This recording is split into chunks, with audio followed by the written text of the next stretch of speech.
ನಮಸ್ಕಾರ, ನಾನು ಗಾಯಕಿ ಅನುರಾಧ ಭಟ್. ಪ್ರತಿ ವರ್ಷದಂತೆ ಈ ವರ್ಷ ಕೂಡ ರಾಮನಗರ ಐತಿಹಾಸಿಕ ಶ್ರೀ ಚಾಮುಂಡೇಶ್ವರಿ ಕರಗ ಮಹೋತ್ಸವವು ಇದೇ ಜುಲೈ 15ರಂದು ರಾಮನಗರ ಜಿಲ್ಲಾ ಕ್ರೀಡಾಂಗಣದಲ್ಲಿ ಅದ್ದೂರಿಯಾಗಿ ನಡೆಯಲಿದೆ.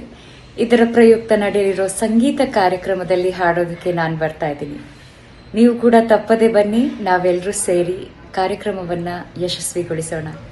ಸಿಗೋಣ ಜುಲೈ 15ರಂದು ರಾಮನಗರದಲ್ಲಿ. ನಮಸ್ಕಾರ, ನಾನು ಗಾಯಕಿ ಅನುರಾಧ ಭಟ್. ಪ್ರತಿ ವರ್ಷದಂತೆ ಈ ವರ್ಷ ಕೂಡ ರಾಮನಗರ ಐತಿಹಾಸಿಕ ಶ್ರೀ ಚಾಮುಂಡೇಶ್ವರಿ ಕರಗ ಮಹೋತ್ಸವವು ಇದೇ ಜುಲೈ 15ರಂದು ರಾಮನಗರ ಜಿಲ್ಲಾ ಕ್ರೀಡಾಂಗಣದಲ್ಲಿ ಅದ್ದೂರಿಯಾಗಿ ನಡೆಯಲಿದೆ. ಇದರ ಪ್ರಯುಕ್ತ ನಡೆಯಲಿರೋ ಸಂಗೀತ ಕಾರ್ಯಕ್ರಮದಲ್ಲಿ ಹಾಡೋದಕ್ಕೆ ನಾನು ಬರ್ತಾ ಇದ್ದೀನಿ. ನೀವು ಕೂಡ ತಪ್ಪದೆ ಬನ್ನಿ. ನಾವೆಲ್ಲರೂ ಸೇರಿ ಕಾರ್ಯಕ್ರಮವನ್ನ ಯಶಸ್ವಿಗೊಳಿಸೋಣ. ಸಿಗೋಣ ಜುಲೈ 15ರಂದು ರಾಮನಗರದಲ್ಲಿ.